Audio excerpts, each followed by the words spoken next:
In this video, I will talk about working with audio files and terminology associated with audio files. Analog sounds are composed of waves of infinite points of sound information. It is impossible to capture all of the information of an analog sound in a digital format. This is where the sampling rate comes in. The sampling rate is how often the computer records the information along the analog wave. Higher sampling rates mean better sound reproduction and larger file sizes. Your intended audience determines the optimal sampling rate. For instance, sound files created for podcasts can have a lower sampling rate than sound files created for CD production. Podcasts are generally delivered over the internet, so a smaller file size is desired. Audio created for CDs, on the other hand, need a higher sampling rate to deliver high-quality music and sounds. Why use compression?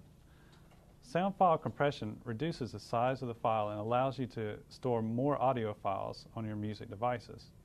For example, a 10-second WAV file I recorded has a file size of 868 kilobytes.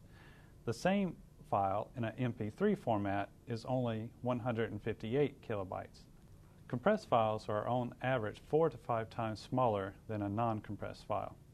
The sound quality of a compressed file is often not noticeable to the human ear. How's a MIDI file different? Think of a MIDI file information as sheet music. The information in the MIDI file represents a note played by an instrument. The sound card on your computer determines what the instrument sounds like. Examples of instruments are pianos, drums, organs, etc. MIDI files are very small compared to other sound files. MIDI files can also be generated with the help of MIDI authoring software and MIDI-capable devices.